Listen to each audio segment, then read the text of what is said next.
Welcome to my channel. ఇక్కడ మనము simple మునక్కాయ ఎగ్ రెసిపీ చూద్దాం. కావాల్సిన పదార్థాలు ఉల్లిపాయలు, మిర్చి, మునక్కాయలు అండ్ టమాటో.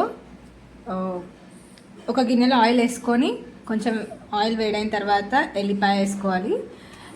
ఎల్లిపాయ వేగిన తర్వాత మనం ఉల్లిపాయలు యాడ్ చేసుకోవాలి. ఉల్లిపాయలు మంచిగా వేయించుకొని మనకు కావాల్సినంత మిర్చి, క్వాంటిటీకి సరిపడంత మిర్చి యాడ్ చేసుకొని వేయించుకోవాలి.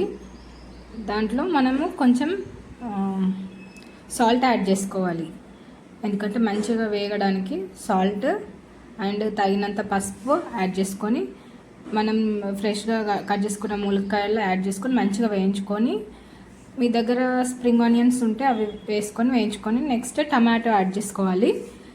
టమాటో పైన కొంచెం సాల్ట్ వేసి మూత పెట్టేస్తే మంచిగా ఉడుకుతాయి, లైక్ మెత్తగా అవుతుంది.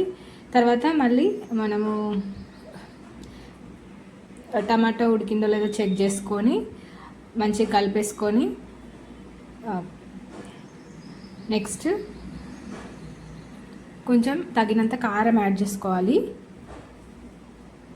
ఇంకా ఇక్కడ నేను కొంచెం అల్లం వెల్లుల్లి పేస్ట్ యాడ్ చేసిన. నెక్స్ట్ ధనియా పౌడర్, కొబ్బరి పొడి వేసేసి కలుపుకొని నేను ఇక్కడ కొత్తిమీర అండ్ కొంచెం మెంతాకు యాడ్ చేసిన. నెక్స్ట్ మీకు ఎన్ని ఎగ్స్ యాడ్ చేసుకోవాలనుకుంటున్నారో ఆ ఎగ్స్ వేసేసుకొని కర్రీ అంతా ఒకసారి మంచిగా కలిపేసుకొని ఒక ప్లేట్లో వాటర్ తీసుకొని మనం ఇట్లా కర్రీ బౌల్ పైన పెట్టుకుంటే మన కర్రీ అడుగంటకుండా ఉంటుంది. ఒక 5 minutes తర్వాత చెక్ చేసుకుంటే మన ఎమ్మీ ములక్కాడ ఎగ్ కర్రీ రెడీ. వీడియో నచ్చితే like, share and subscribe to my channel. ఇంకా ట్రై చేయండి, కామెంట్ చేయండి గైస్. Bye, thank you.